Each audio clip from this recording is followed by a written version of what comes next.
Welcome to Status Quo. On this episode of Status Quo, Quo 35 got too excited, started party rocking too hard, and accidentally sent an EAN. Thanks for listening to Status Quo. Now back to the ERN podcast. And this is the ERN podcast. For legal disclaimer, Quo 35 did not send an EAN. But no, Quo did not send an EAN. We'll get into that in a second, but we got some. We're going to start off with some EAS news, and then we're going to go over to EAS history. Gabe will be covering Part 11 changes over the years, specifically the major revision in, 2005? Yep. Yeah, so we'll cover that, but first off, let's talk about the elephant in the room for those who didn't know. An EAN went over ERN. And yeah. It came from a station in the, Northern Mariana Islands or something like that? Yeah. So what happened was there's a station that has a song in their air chain that has EAN headers from the initial 2011 EAN test. Didn't get that far in EAN or in ERN thanks to strict time. We are no longer monitoring that station, but we are basically trying to figure out, okay, well, first off, why? Second of all, we already reported this to the FCC. So we are. So it's on their. It's actively on their minds. Working. It's on their radar. Actively working with them. But yeah, it's a very interesting thing. Yeah, even you could look up the music video. I can't remember the exact title of the song off the top of my head. Yeah, I'll find it in just a minute right now. But yeah, it just starts out with EAN valid tones. And one thing me and Gabe were mentioning was it's not even in good taste. Like it's literally at the beginning of the music video. Oh, hello. Hello, Dell Memory. Continue. Yeah, Dell Memory. I mean, like the Purge, some of the Purge song remixes too, like they all had EAS tones in them. Yeah, but the thing is with this song, it was just like it was in the beginning of the song. There's nothing else. It's just there's no reason to have headers in the front. It's just that. And then the song continues. I want to direct a message at UMG. Why would you publish that? And why would you give that to stations? And the thing is, well, it might even not be them giving it to stations because from all the things I've looked at, the only copy of the song that actually has the headers in it is the music video. So, like, theoretically, they could have just ripped the music video off of YouTube and played it, but who knows? I'm not going to speculate. It's still irresponsible. Yeah, it's the song in question is Poison by the artist Darren Espanto.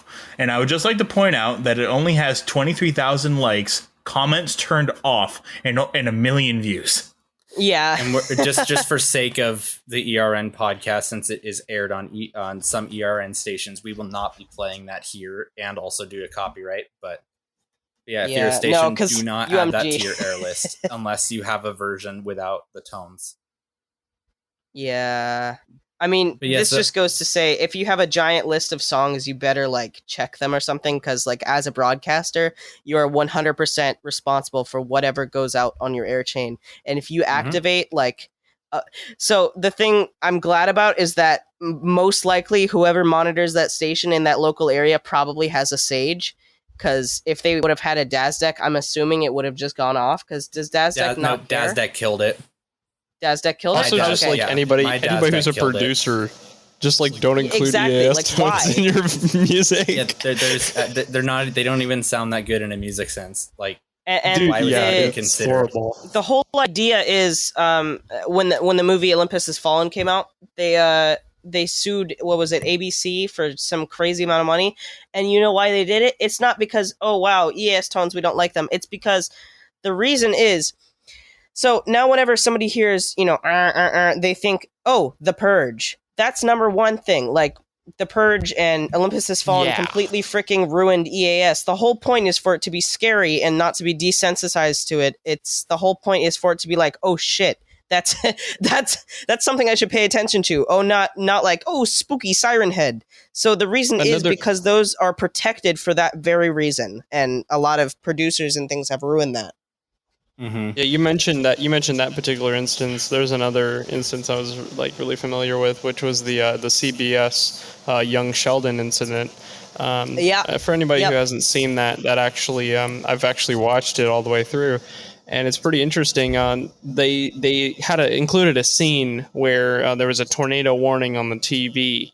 Apparently, in the final edit, they included EAS tones from that TV, which CBS got a fine for that. I can't remember what it was, but it was definitely in the 5-digit range. See, like that makes sense. That 100% makes sense. Like, but maybe like nowadays, because young Sheldon is pretty old. Nowadays, like something like that would make sense if you were just playing it like through Netflix. If you had a specific version for TV stations, you know what I mean. But then again, I don't even know. Most movies and TV shows are specifically edited to be on broadcast. Like, which is why a lot of the times you see non-standard episode times on Netflix streaming platforms like Hulu and other stuff like that, because they're not meant for TV air.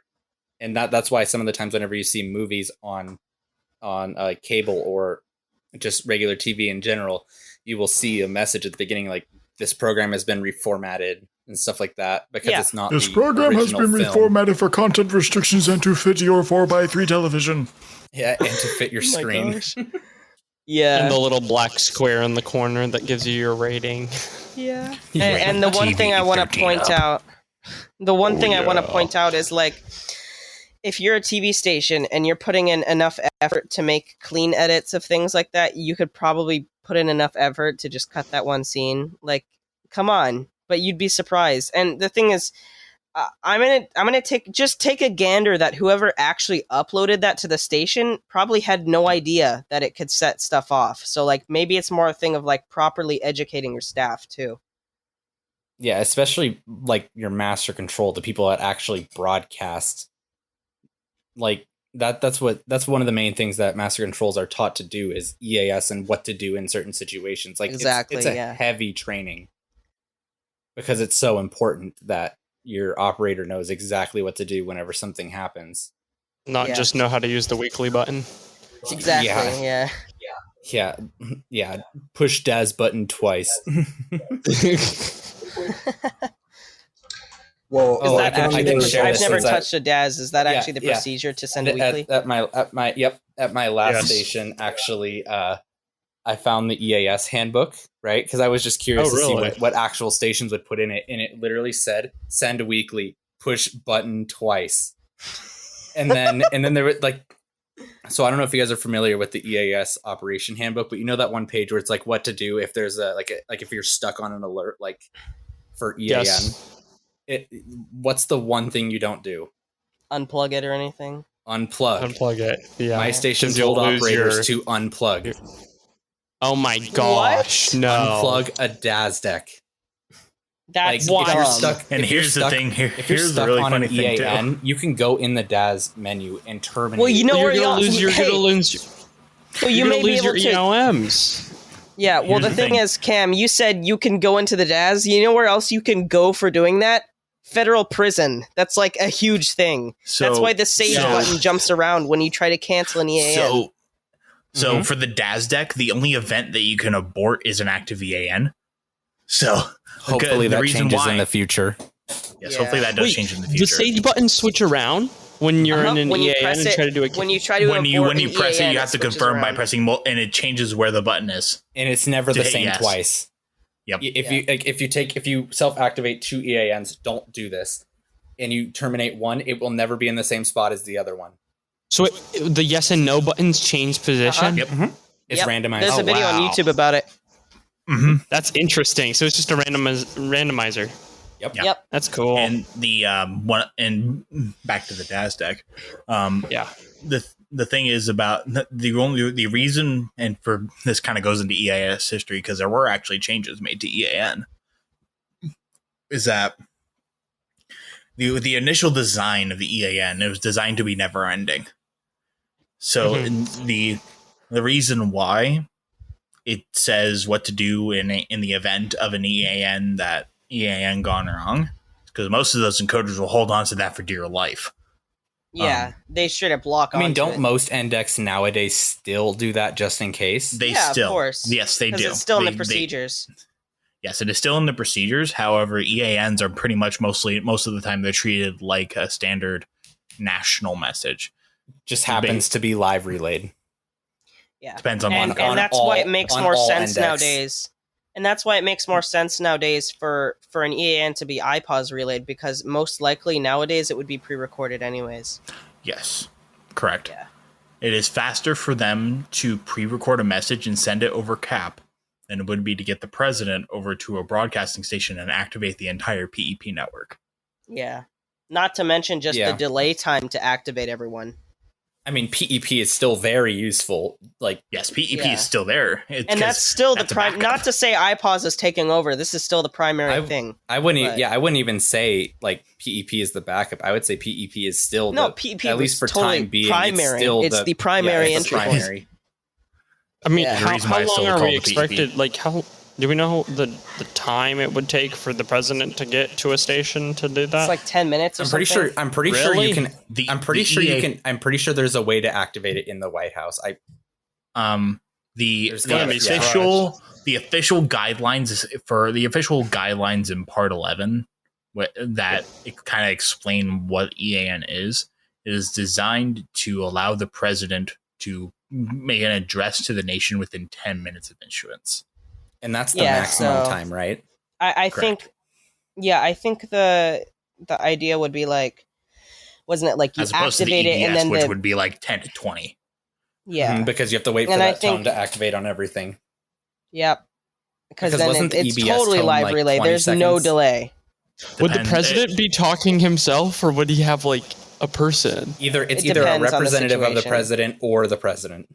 Yeah, really? So the president himself would be on all of our TVs. It would either be audio of the president. It'd either be audio of the president speaking live or pre-recorded, or any representative within the line of succession and the president's cabinet. That's crazy. Yeah, because if I remember correctly, the president is the only person that can allow, or the only person that can No, activate EAN.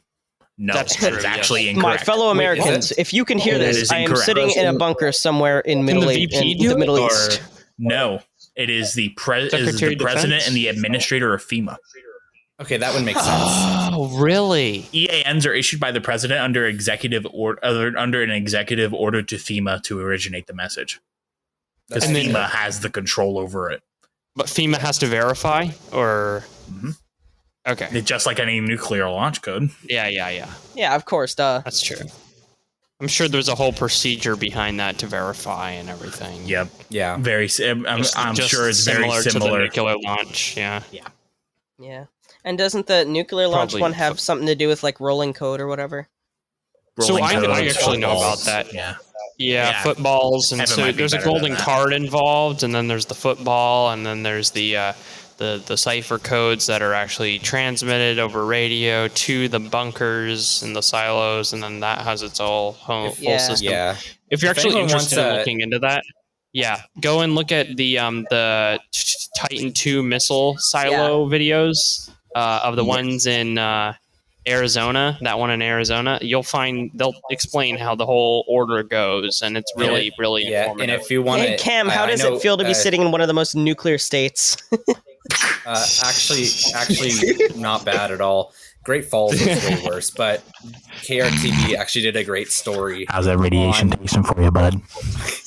KRTV did a great story on like the inside of one. They didn't go fully in depth, but it's like more of a tour of one of the Minuteman silos. So one of the first nukes to be launched from the United States would be from most likely Montana or North Dakota. Yep. And if there's a one of our reporters or one of my coworkers there, he did a story inside of one of the silo launch areas with Malmstrom. So if you can look that up on Google, KRTV missile tour. It's a great story. It's not a lot of people get to say they were in a freaking missile silo. Oh yeah. Yeah. Anyway, one wrong button, China knocking at the door. Yeah, that's what happened with the EAN. Kind of went on a tangent, but yeah, now you get a better idea. Yeah, it's all kind of the same procedures. I mean, I would assume for the most part. We can't say we know 100% for sure because we don't work for the government. But then even if we did, we probably can't tell like people. It's kind of like how the United States was built. There's checks and balances everywhere to make sure everything is legitimate, especially for EAS. Yeah. Imagine a 5-year-old calls up a local radio station. Hi, yes, this is the President of the United States. Activation code 123. My mommy said to call you. What the fuck? My mommy won't give me Chucky. Don't start declaring a national emergency. Do y'all want to? The president's son is calling. He wants to activate the emergency alert network. The first lady won't give me Chucky. If anybody wants to hear some really interesting stuff, tune back into a couple episodes ago when I first did EAS history, where I explained the 1971 false alarm for the EBS. Oh. Mm-hmm. And that it's not like that, but it's marginally close with the way that they Wasn't actually it they sent out the wrong thing over the wire? They sent out the wrong thing over the teletype wire. Oh my gosh! Wow. Yeah. Wait, they were using the one recording. Yeah, back in those days, how else would you be able to do fast messages? Yeah, that's true. I think the one station I heard the recording of was WOWO. I don't remember where. WOWO. The ones that are up online are WOWO and WCCO AM. Mm-hmm. Oh God, and we love WCCO.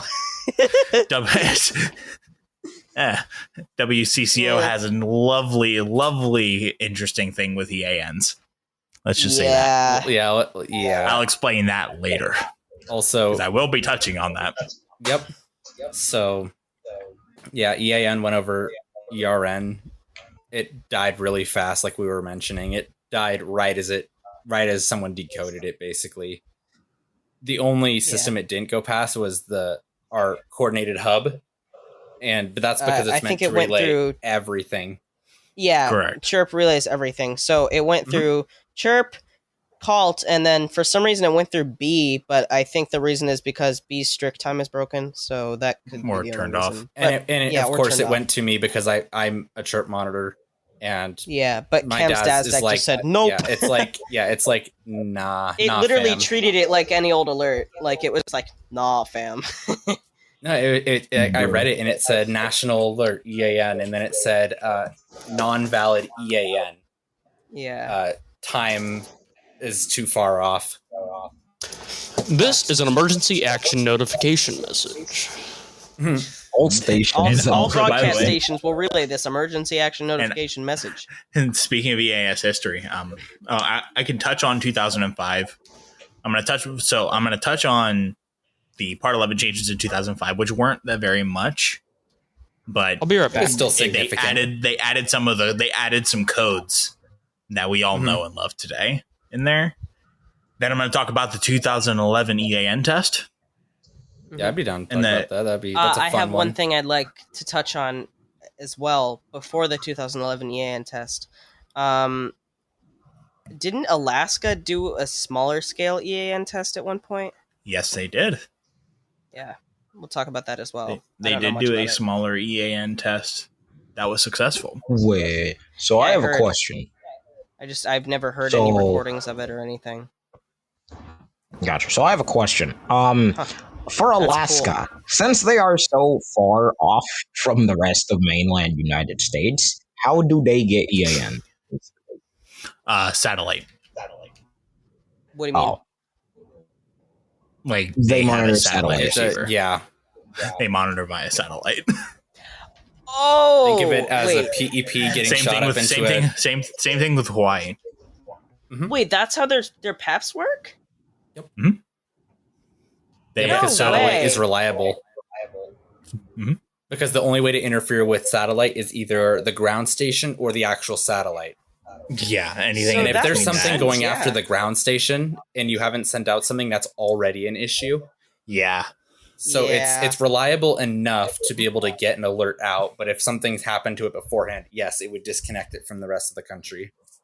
Oh, and fun fact, I actually have the exact handbook. The exact handbook, and I have the exact handbook for the 2011 test that was actually distributed to stations. Mm-hmm. Oh, awesome. I think I have seen that once in a stray Google search, but I haven't really looked at it. Oh, random question for after the podcast. Does anybody have the NORAD ID of that satellite? Because I'd like to look into it, or one of them at least. Yeah, I do not, but let's take that offline and we can look for it. All right. But yeah, so let's talk about. What do you want to touch on first? Welcome to the year 2005. So, wasn't 2005 was the first major revision, right? Yeah, the first recorded major revision, at least. Well, I mean, it was only how many years since EAS came out? It wasn't too long. 7 or 8 years. 7 or 8 years. That's not bad for a first major revision. Because wait, when did it come out? 96? 97.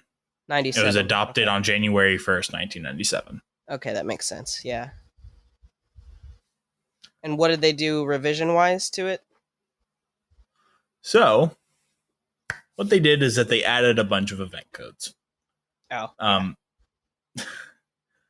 So, the main event code that was added in the first major revision was CAE, Child Abduction Emergency.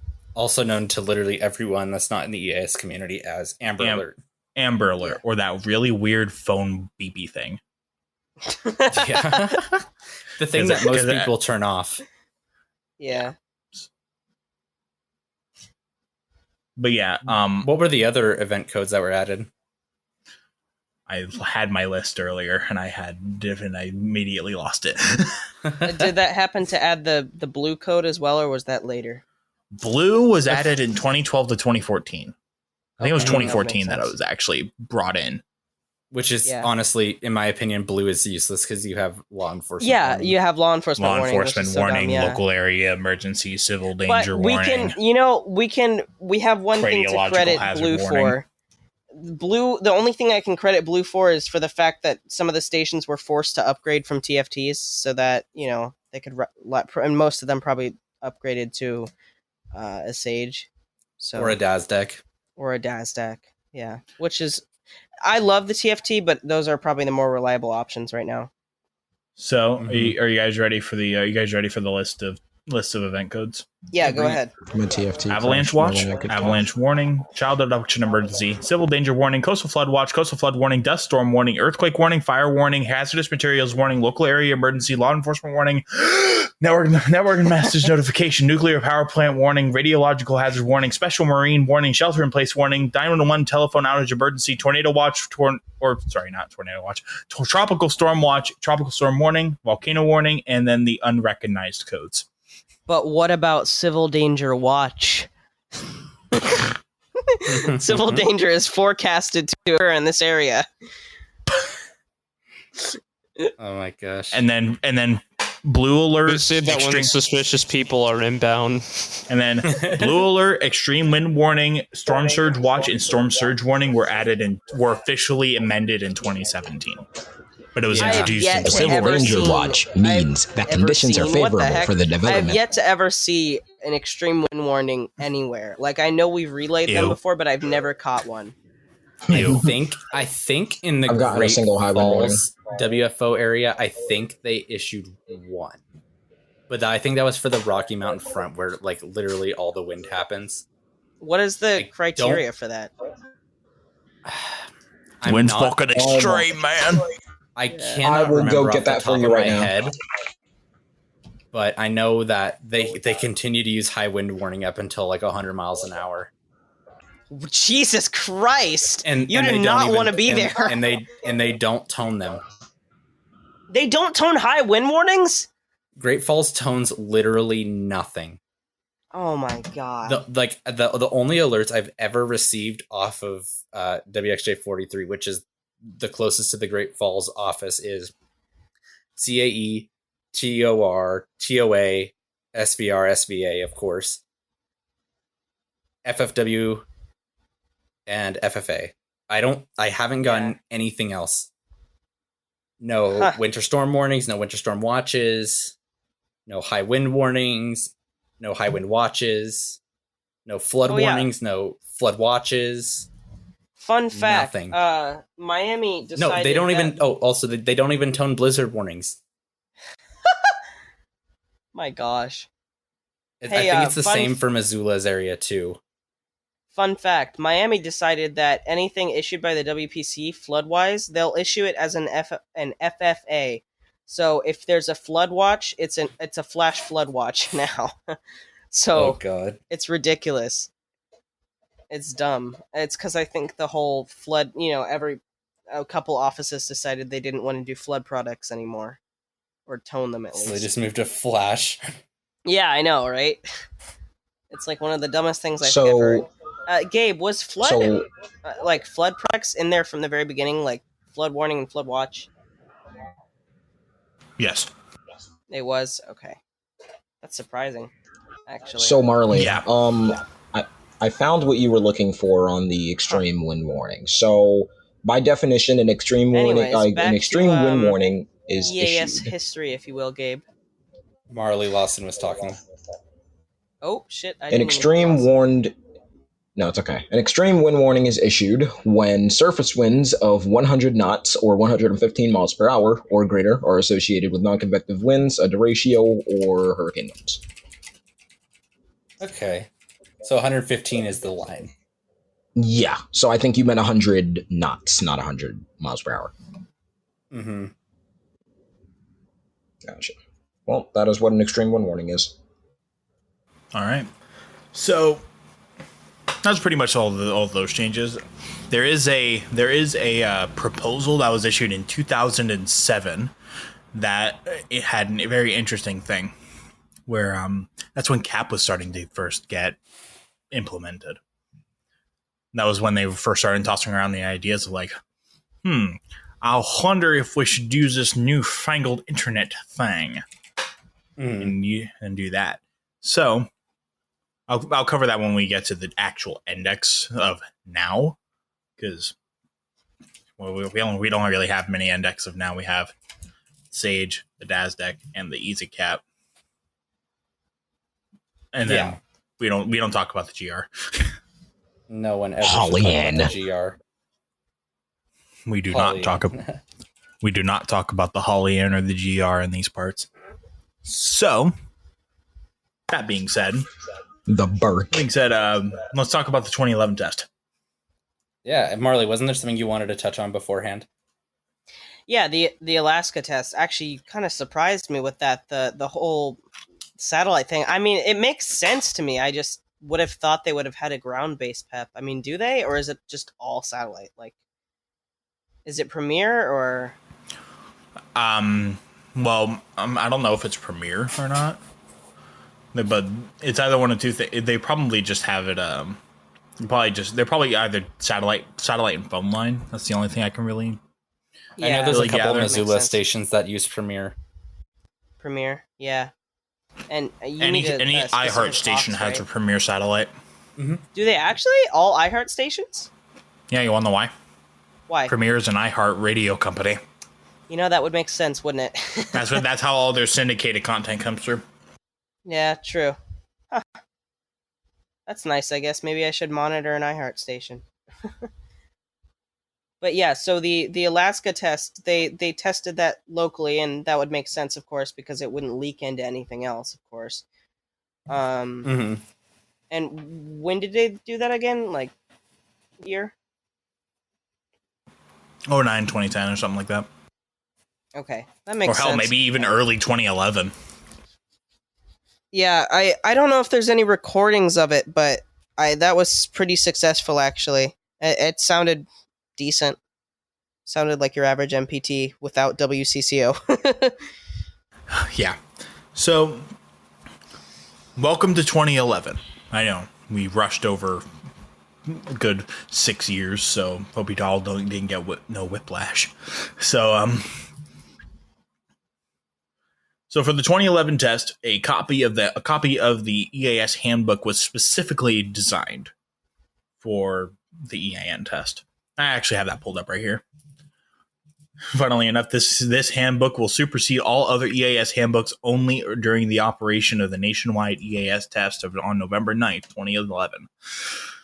Mm-hmm. And it actually even has the proper script for it too. Yeah. This is a test of the emergency alert system. This is only a test. The message you are hearing is part of a nationwide live code test of emergency alert system capabilities. This test message has been initiated by National Alert and Warning Authorities in coordination with emergency alert system participants, including broadcast, cable, satellite, and wireline participants in your area. Had this been an actual emergency, the attention signal you just heard would have been followed by emergency information, news, or instructions. This is only a test. We now return you to regular programming. Sure y'all understand that. And, however, it wouldn't have been that clear. It wouldn't have been that clear because one of the PEPs, cough cough WCCO, decided to be a wonderful idea to just fuck up royally and put their station, their regular station blue box in front of their PEP blue box. So the PEP started sending the message. I thought it was a gray box. It was a blue box. It was a blue box. Okay. Because at that point, iPause was starting to kind of take an effect, and stations were starting to replace. Yeah.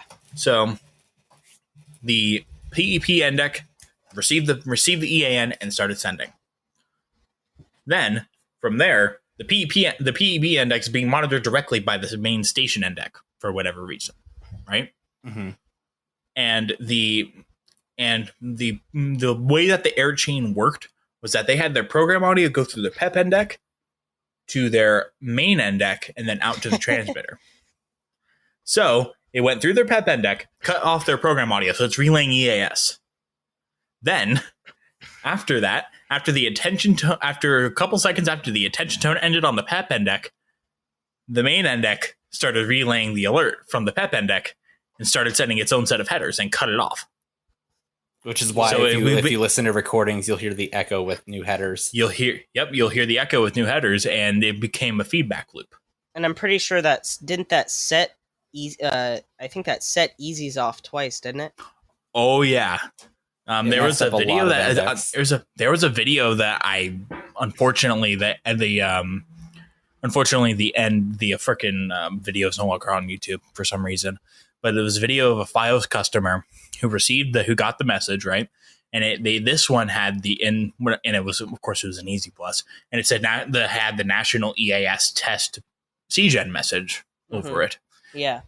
But then it got the second set of headers, and then it unticked the test message, and then it said national alert, primary entry point systemization, and emergency action notification. Needless to say, that is not at all done the same way nowadays. Nowadays, there are separate bunkers. Like, literally, I'm not joking, there are bunkers with multiple, I think, weeks of food storage. So it's like a straight up doomsday bunker right outside of PEP stations now. So it's like it's not done. 33 of them have them right now, I think. Yeah. Whenever I say the station for like the radio station is not in control of their radio station, they're not. The FEMA can just say, no, fuck you, and cut off their entire audio because it has to go through the bunker before it goes out or something like that. Mm-hmm. So like it is not, there's no room for it to fuck up anymore. Which means if their outside communication gets cut, they still have internal outside of the bunker. Yep. If so somehow, it's more or less a fail-safe. Exactly. If somehow the station studios decide to say, no, fuck you, I'm just going to go home to my family, everyone in the bunker still has control of the radio station. So, yeah, which is a great way to have it, actually. And those bunkers also have their own transmitters and antennas. Yep. Oh, do they actually? In case the main one goes down, there's a backup. Huh. And is that same wattage or less, or? Not sure. I would assume probably less because you're not probably in less. that case you probably wouldn't be connected to the power grid. If you're interested, it's off of diesel generators. I would look into their FEMA FCC generators. licenses. You'll find a Tower ID license for that site. Okay. Yeah, God, I'm familiar with the one out here. Ever heard. They have a backup transmitter site out here for K2 and Coin, and it's they have a huge C-band uplink transmitter. I mean, this dish is like 40 feet in diameter. Well, it's C-band, so it's got to be big. Yeah, it's 40 feet in diameter. Like, the thing's massive. It's the biggest dish I've ever stood in front of. And I go up there, and this is the broadcast engineer I got my ENDECS from, and I won't say what station on the podcast, but the this guy, he was like, "So you want to rotate the dish?" And so are you winning, son? We get to screw around with the dish. The dish is, I mean, it's C-band. It's not used anymore, but like it was funny. And this dish, it's freaking massive. Apparently, the elevation didn't work anymore, but the azimuth did. So we turned it a little bit. It was pretty fun. Used huge hydraulic like motors. You could hear the hydraulic pumps going. Yeah. You know, it's so cool. I assume that an AM radio station running off of diesel wouldn't sound very good because you'd have all that like alternator whine. They'd probably have to have some crazy filtering. It's probably an inverter instead of a full-on generator. Okay, that makes sense. Yeah, like a DC generator to AC. Yeah, probably. Yeah. So. Yeah, I mean, AC, I mean, those stations are already running, like, filtering transformers and everything, though, so, like, it wouldn't be too surprising if they were doing that to choke any,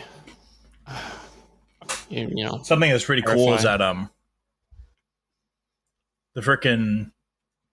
the handbook for the EAN test, it does say an EAT event code will not be used to terminate the test. And then it also says, video providers must visually display expanded header text and orally transmit header data, which makes sense. Yeah. And then it also has EAS equipment manufacturers sample EAN header code scripts. What? Where basically it's just like, where it shows like what a Sage will say on its CGen, what a TFT will say on the CGen, what an Easy would say on the CGen. And then what the DAS deck will say on it. Did like the DAS deck? I mean, I know the TFT didn't, but like did the DAS deck have a test mode and stuff? No, it didn't. Okay, huh? I assume looking at a DAS deck sending an EAN would be much less scary than an Easy, though, because Easy is just in your face. It's like a primary entry point has issued a "you're fucking dead" warning. So,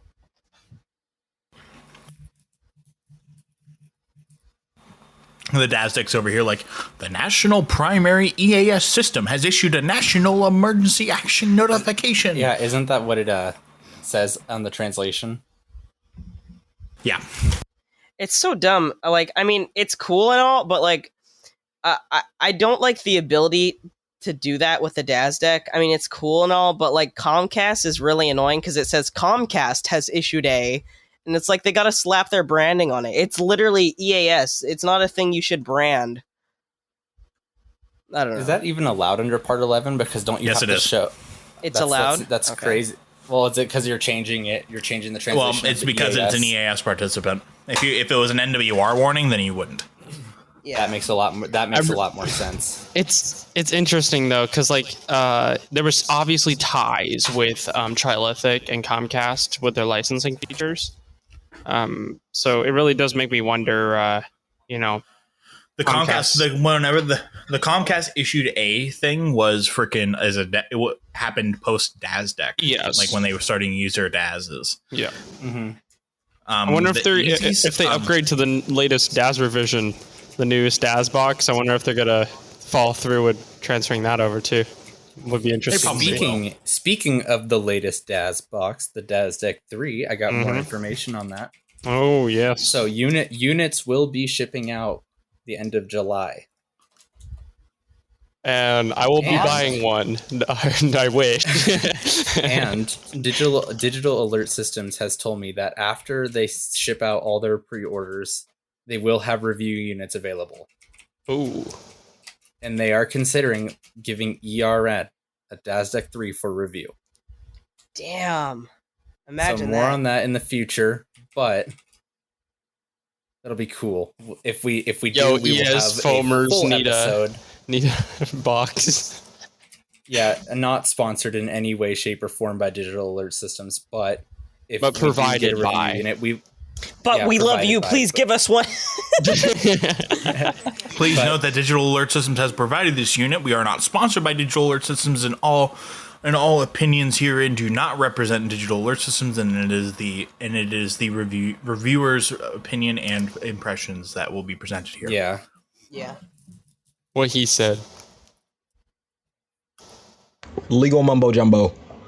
Yeah, legal mumbo jumbo. Thank you, our lawyers. Even though Gabe isn't a lawyer. But No.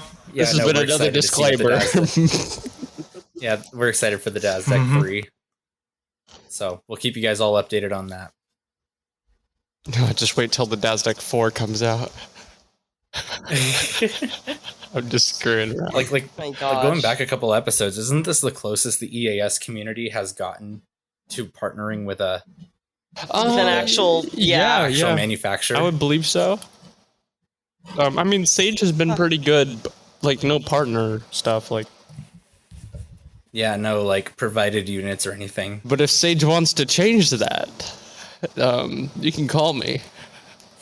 Let's just say FEMA has been pretty good too. Wink, wink, Gabe.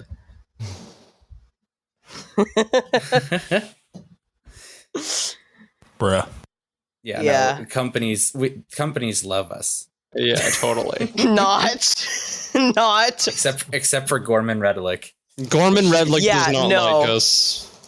Well, okay, I'm just gonna say it right here. I'm just gonna say it right here. Gorman Redlick probably has one of the worst support teams like I've ever laid my eyes on. They have one of the worst ENDECs ever. That's true. You could run really And then the support team doesn't add value. The only useful feature about the Gorman Redlick is the dedicated EOM button. No, bro, it's a dedicated paperweight is what it is. You can literally run Roblox on a Gorman Redlick. You can. It's been done. It's been done. Deck, okay. Yeah. On the cap deck. On the cap deck, I know a person who has run Roblox. Yeah. Which is try to run really funny. On a Redlick cap deck. Doing 360 no scopes and Phantom Forces on an EAS box. EOM button or dedicated Yo, playing CSGO. Yo, playing Phantom You guys aren't Forces. getting 360. Phantom Forces. Just trash talking to other people. Yo, pussies. You guys aren't getting 360 no scopes on an EAS box, aren't you? Huh?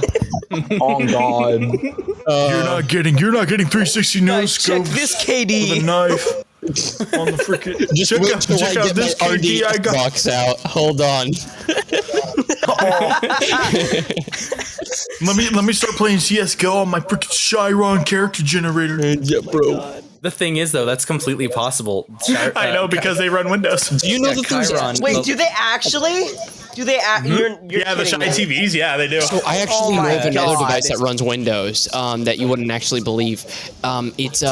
There's this company called Troll Systems. You can look them up. They make antenna equipment. And at the KOIN Tower, Coin 6 News here in Portland, they are running a phased horn array of antennas. It's a phased array. They have a main antenna on top, and then they have a phased array more towards the bottom, and it's all directional and stuff. But their monitoring computer runs Windows 10. And it's funny, they got a whole rack-mounted Dell PowerEdge and a screen in there. And if you look at any of the equipment this Troll Systems company makes, they have these really cool RGB little lights underneath everything that goes back and forth on the front of their rack mount boxes. Today's episode of Security Instabilities, technically you could run a game on a phased array antenna controller, which is something I thought I would have never say.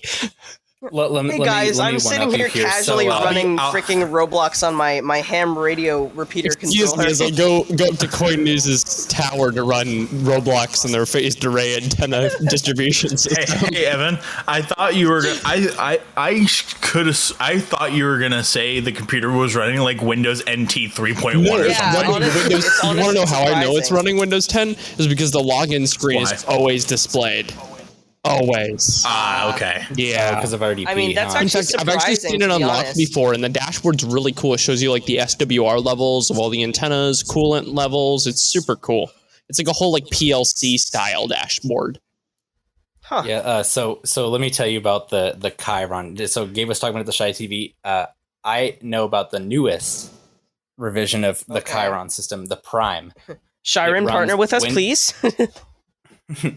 If you could pronounce their name right, I'm sure they would let you. Chiron, whatever. Believe it or not, I accidentally said that, and they were like, "It's Chiron." Chiron.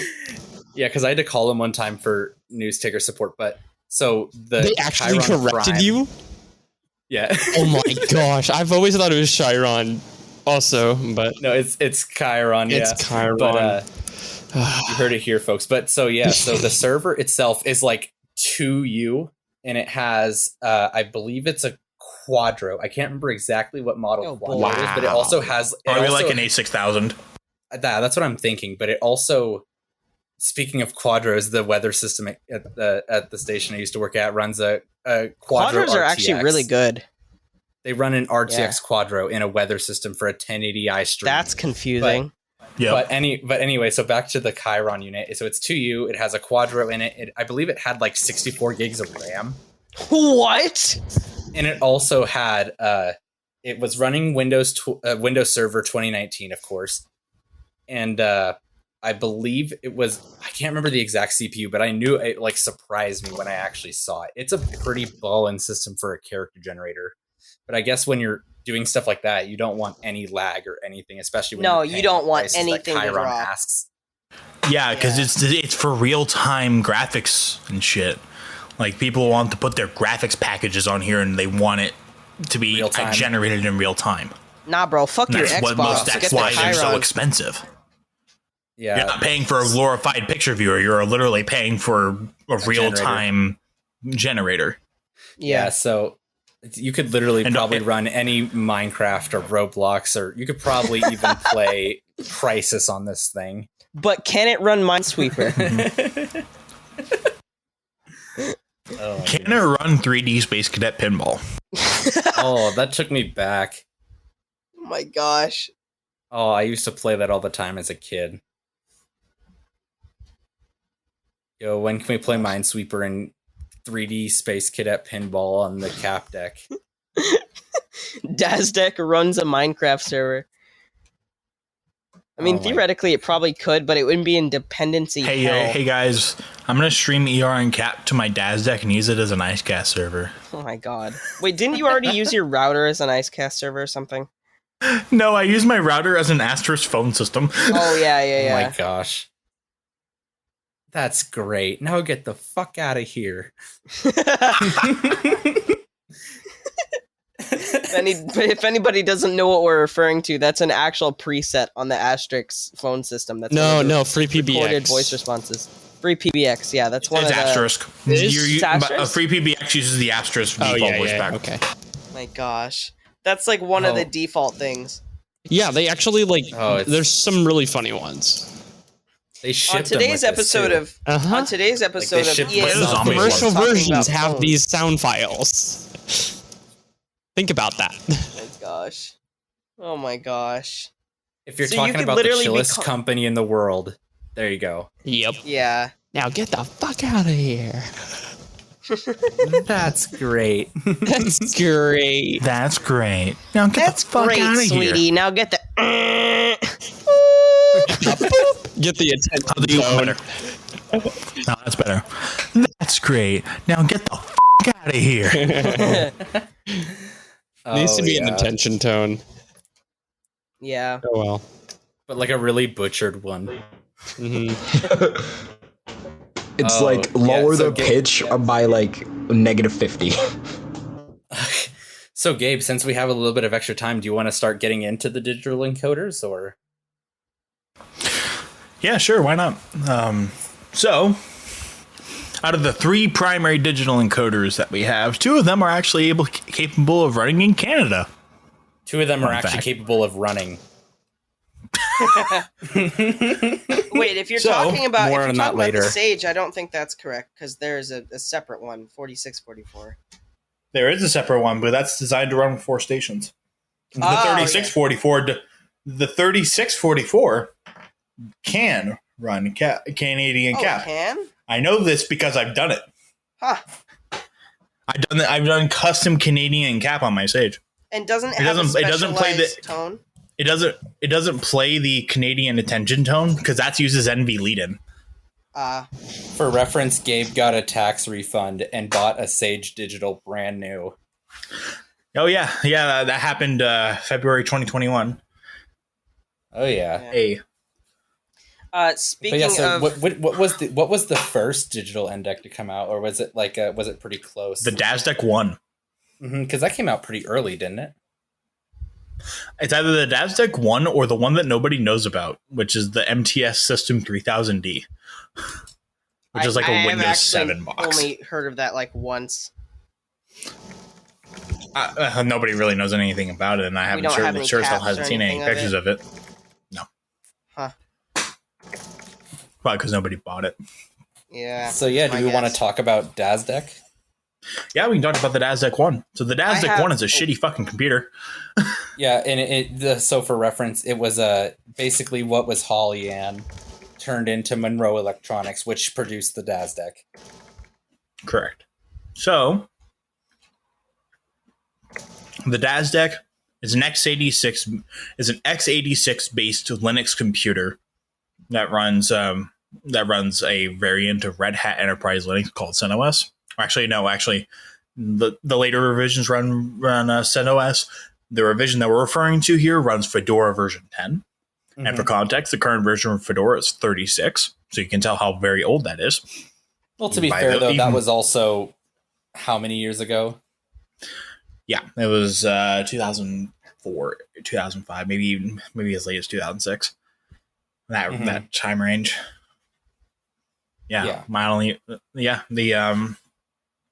So with the DASDEC, it's all digital. It was all digital. So there was it was EAS header generation was digital. It was it was like the first software ENDEC. But it was physical, yeah. But it was still a physical unit. But the software running on it did all the heavy lifting, and they just did all the computer parts. And did it have its own FSK generator, or was it software? That was software. That was software. Yeah. Every aspect of generation of software, the only hardware stuff that was in there was the computer itself, the screen, the serial interfaces, and the custom board that they use for audio output and input, and the radio board. Huh. The radio board is all on that big, large custom board that takes up most of it. It's a bigger board on that board. Is the radio board any different, really, than it is on the DASDEC 2? No. Like, does it sound different? No. The difference between the DASDEC 1 and the DASDEC 2 was a visual uplift on the actual unit itself and more powerful hardware, but not by much. Yeah, the CGen is a little bit brighter. That was actually software update. Oh, really? Mm-hmm. So the original CGen on the DASDEC 2 looked like the one? Mm-hmm. Actually, looking, you got to think you can just drag and drop the files over, and bada bing, bada boom, you got a DASDEC 2. Honestly, I'm really surprised about the VCO stability of the trilithic radios. Like they're so frequent. They're like set to, oh yeah, you go to this frequency, or you go to this frequency, and they're never needing to be realigned when you switch those frequencies. I'm really surprised that for the time it was built, it's that stable. It's pretty interesting. I've noticed with a couple.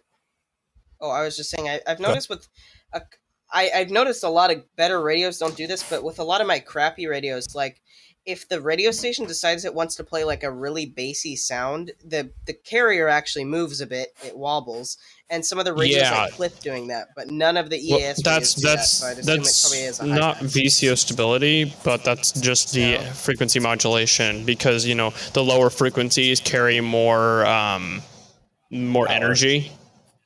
Yeah. So therefore, you're having to deal with that on the carrier itself, and not just the carrier. It's carrier modulation, right? So you're modulating the frequency with FM. So it just moves more when it's on a lower frequency. Yeah, because you got to put that energy. Yep. And lower frequency waves have more energy than higher frequency waves, so it's pretty simple. So was the DASDEC 1. So was there anything like absolutely stellar about it, or could you tell it was a first version of a unit? It was definitely a first version of the unit. Have you seen one? Yes. Outside of the FCC photos? Yeah. Oh, really? Yeah, there was one up on eBay for a while, and back when I was living down in Florida, I went down. We went on like a school field trip to one of the new TV, or like I think it was like WTSP or something like that, and they were running a DASDEC. No, the NASDAQ one, like the one that's listed in the FCC, ULS. Yeah, not ULS. Excuse me, their ID database. I want to clear that up to any listeners. I know what I'm talking about. The ULS is a different thing. Yes, yes, and they were running a DASDEC one. Awesome. I remember that because of the weird fucking font they use on the front. That's so cool, though. And then the one thing I liked about the design of the DASDEC one was the little DASDEC logo all in lowercase on the side by the button.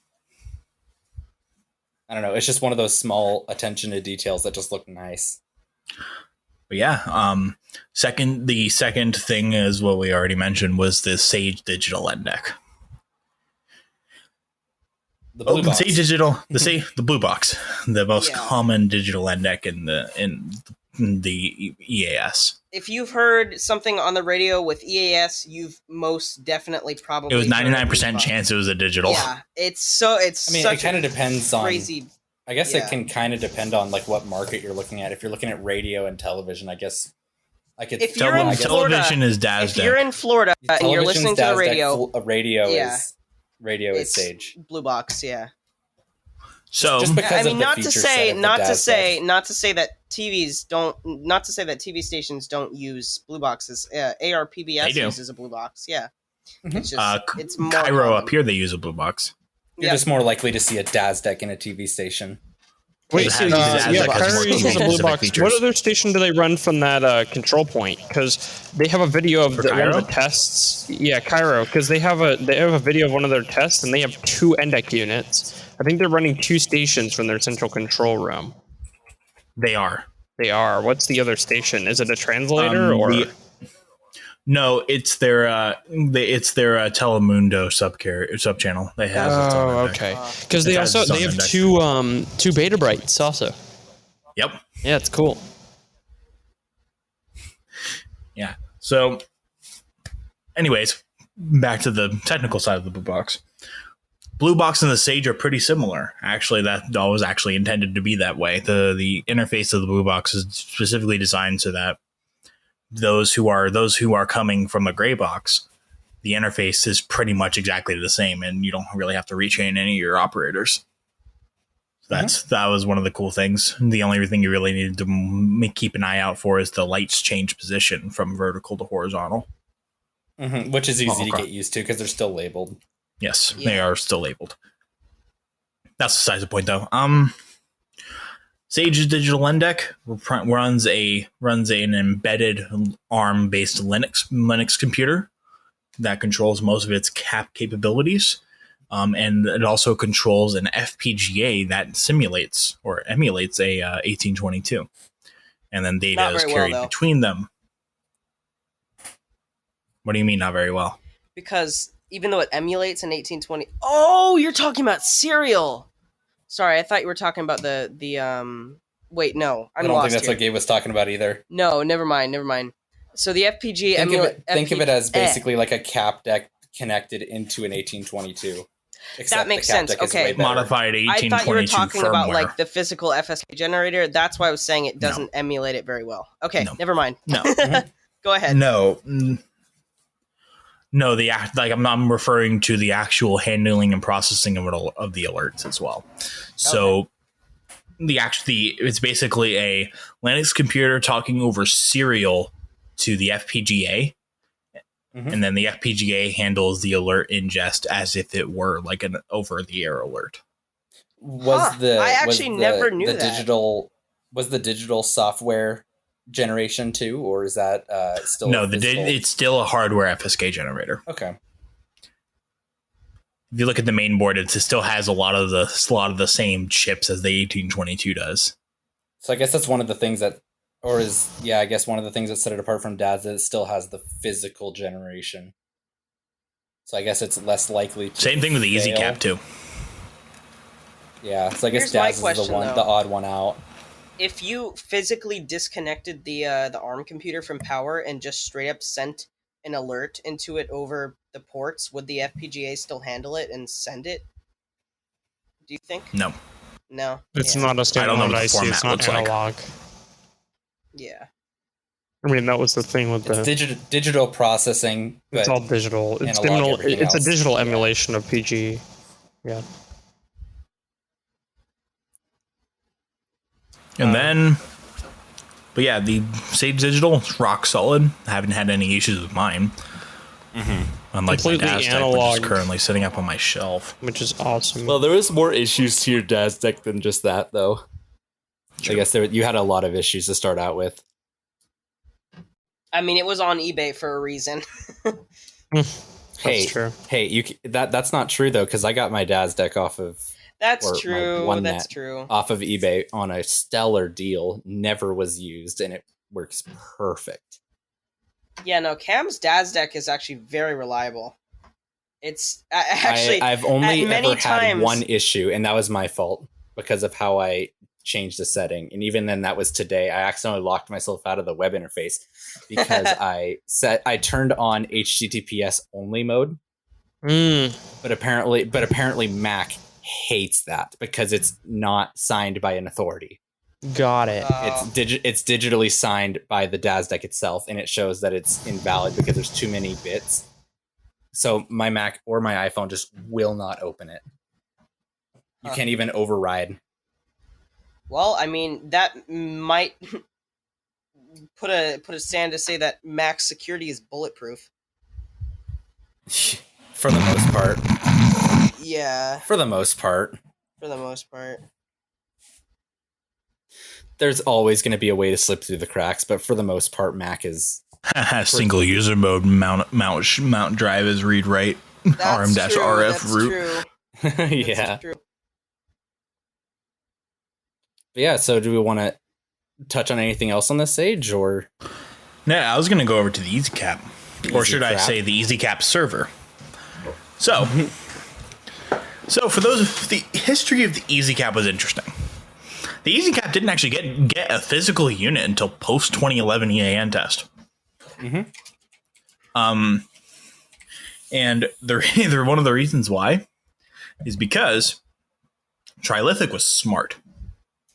They built in user upgradable firmware into the Easy Plus, which not many other companies did. I mean, yes, they were user upgradable, but you had to take out a ROM chip. Yeah, of course. Not simplified like the Easy was. But yeah, so the EasyCap server was a piece of software that ran on a computer. It was a piece of software that ran on a computer that would send cap alerts to an Easy Plus unit, cap text and everything. Yeah. So it was kind of a split system, kind of like the Sages. It was a cap deck that was able to natively send cap messages to the Easy reliably. And it used the base CGen on there because it used the base CGen. So any stations that were using the Easy CGen would have cap text. Like there was a video of the. Isn't there only like one station that still does that, and it's in like Alaska or something?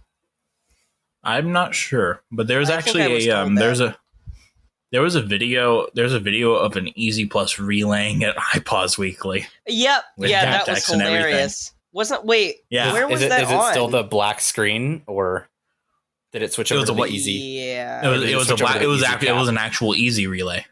Okay, like an Easy Plus relay. Because I know the Easy Cap, the physical unit has a different CG. Yeah, disappointing. It doesn't look as good. No, it's not that scary. It's like honestly like welcoming. It's like, hey, I'm blue. Hey, I'm blue, and also my font looks awful. Hey guys, I'm blue. You're about to die from a tornado, but I mean, look at this lovely color. Yeah, exactly. It's the most calm, lovely gradient.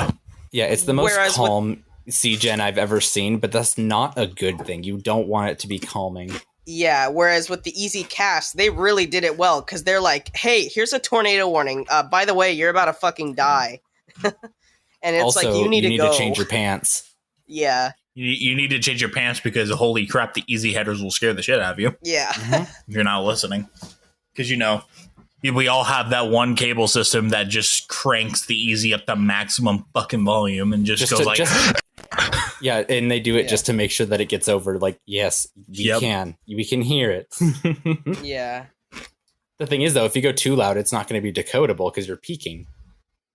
Yeah, that's the problem with a lot of radio stations nowadays. They're either peaking or their audio is super low, which actually is. Well, they put it behind processing. It's so bad, and the thing is, you should never put an EAS unit behind processing, and it's so you shouldn't. dumb. You shouldn't, but people still do it. No, the thing is, you know what's horrible? I mean, I'm fine with putting it behind processing if it's light. But the problem is there's a lot of stations out there that I don't know if it's the FCC, but if your processing fails though. Exactly. And I've heard somewhere it's like the whole thing is do not put it behind processing. But all of the videos and stuff and all the, shit I've read up from broadcast engineers, they're all like, oh, you should put they're like, okay, so we're going to slap some processing and put our Sage or whatever behind the processing. First of all, like Evan said, what if your processing dies? 2, most stations that do that are like top 40 stations that slam their processing balls to the walls. So it's like, I think we found a station that literally I have a compressor. I'm going to use the whole damn compressor. Yeah, no, I bought the damn freaking... I bought the Optimod. I'm going to use the whole Optimod. Like, it's ridiculous. So I'm going to make the Optimod scream. Yeah, because I paid for this pedometer. I know the whole pedometer. Yeah, go ahead. I was going to say that there was a station. Oh, sorry. Go ahead, Evan. I was just going to say there's a station that was actually using one of their aux buses to bring their EAS tones in. Oh God! It's so bad. Yeah, that's all I have. Yeah. So what I was going to say was I have my ERN station DASDEC behind processing, and it goes through processing because I use the DASDEC internal audio switch, which has been great. Thank you, Anna, even though you're not here, for suggesting that. So goodbye, voice meter switching. Good riddance. I hated you since I started using you, but yeah, that's like the worst way to do anything, because like if you have dead air, you just get music. It's really annoying. And I think that was an issue with my station that actually do that. But so I have my DASDEC behind processing, so my audio from the DASDEC does get processed, but I always make sure that it will not affect the headers. So if you're monitoring my stream, I can guarantee you it's 100% decodable, 100% understandable, unless someone else in the network decides to ear rape the audio. But that's besides the point. Marley. Hey! Marley throwing music on. Alerts earlier. Oh yeah, that was true. I only have anything. Onyx is really fucking loud. Yeah, well, I mean that's the point of Onyx. I can't say anything because I have my A limiter set to auto level at -6 dB for literally everything, so it's bad. Huh. But it's still decodable. Barely. FM processing on a web stream. But yeah, so back to the easy cap. So do we want to talk about the actual physical? What changed between the plus and the? A lot of things changed. A lot of the initial feature sets remained the same when the easy cap first came out. But then as a physical unit, right? As a physical unit, yeah. Actually, the easy cap had a grand total of way more monitors, like total. But you were limited to you could only use 6 of either or. Like you could only have 6 total. And plus 6 is a total. 6 is a great amount of monitors. Like it's probably the perfect amount of monitors. You really only need 2. Which the Sage also has, correct? Yeah, exactly. Yes. It's like it really depends on where you are for that, because like Montana requires 3 monitors. Usually it's NOAA weather radio, of course, and then you usually have your LP1 or your LP2 or someone else, depending on what's in your area. Out here, you're just required to monitor your LP and your NOAA. And I'm assuming y'all are ahead of your time, because Florida is just we don't care. We out here, our main monitors out here are KXL, which is our PEP, and then Oh yeah, no, that's our forgot, LP. I forgot y'all had your and own then OPB, which is our PEP, and then NOAA. So 3. Yeah, Florida doesn't require you to monitor NOAA, which LP, I find and really NOAA. dumb because we have hurricanes and stuff. In the state of Washington, it depends. It depends on where you are. Yeah, most stations out are in Washington. You have the SRN. Yeah. The SRN is the SRN, depending on where you are, is a required. How many stations actually monitor the SRN? A very large amount. Really? Huh. I mean, you can do it with like a scanner, like literally any radio scanner. Yeah. Like just take the audio output. That's what I was doing when I tried to make it, but I could never get the tones decodable for my location. But you did pick up the carrier at least. You could hear it. I could pick up the carrier. Yeah, it could break my squelch, but it was nowhere near decodable. Not even audible. Oh, so basically, quote 35 I could hear streams. blips of my squelch opening, like blips, and I could see the meter change on if I have a SIRS monitor connected to the antenna. I could see the dBm level change while it was transmitting, but it was not audible. So quote 35. It was just instrumental. I could see it. So what was I gonna say? So the SRN actually goes off 7 minutes late, right? So that's why they don't even send a tension tone. 7 minutes delay. 7 minutes delay. I think Connecticut also has an SRN, right? There's, I'm not sure about Connecticut, but we also have local relay networks depending on where you are, depending on the operational area. And so, for example, plot twist, an actual commercial station joins ERN. Nah. But for example, KNKX, they are actually required to use 5 monitors by the state. I think Evan's sending out an alert right now. I just saw on his meter back there. Yeah. Yes, I am. So, yeah, KNKX is required to monitor Cairo, NPR Squawk, KHB60, SRN, and their local relay network too. Their LRN. Wait, the LRN is that also kind of similar to SRN where you can monitor? It's a cluster. Micro SR. It's a micro SRN. Oh. Think of it as like a cluster relay network. I get it. Yeah. Mm-hmm. Yeah. Is it IP based or is it over the air? The one that KNKX uses is 450.0875 is what's listed. Okay. So that's UHF. So it's right up in the commercial UHF band, above 70 centimeters. What is the frequency where most STLs operate in that area? Not I'm not frequency, sure. But that area. Isn't it in that rough area, or is it in the 900 megahertz area? I'm not sure on that one. Yeah. I'll have to defer you to our actual frequency dude, Mr. Evan. Yeah. What was the question? I was asking, isn't that where most STLs operate, or is that in the 900 megahertz area? What's STL? Like Studio Transmitter Link? Oh, yeah. That area? Well, yeah, 450 megahertz range, yeah. Some of them run down the 150 also. Huh, okay. Though that's way less common. 450 and 220 are basically the most common. Isn't 220 military area? Nope. There's a lot in the 200s. There's military. There's ham. There's that's 1. I think is that 1.25 meters. I think so. I don't know. Yep, 1.25 meter band, and there's some studio uplinks in there, but most of it is in that 400, 500 megahertz range. Yeah. Interesting. Yeah. Above 450 though, usually. Those are the most common digital ENDECS, at least the ones that we know of mostly. I mean, they're pretty solid. However, Go ahead, Evan. Real quick, just memorizing the frequency spectrum is kind of ridiculous at this point. Yeah. I'm there to a point where I got it, but it's it's always changing now. It's just stupid. Yeah. Yeah. All right. Well, I think that's about it for this episode here. Tune in next week. We'll probably continue parts of EAS history if Gabe has anything else.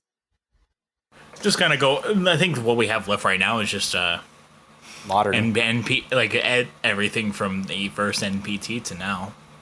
Yeah. So yeah, thanks for listening to the ERN podcast. If you like what you're hearing, you can subscribe, listen to our previous episodes, and yeah, not much else to say here. So we'll see you guys next week. Thank you. Adios.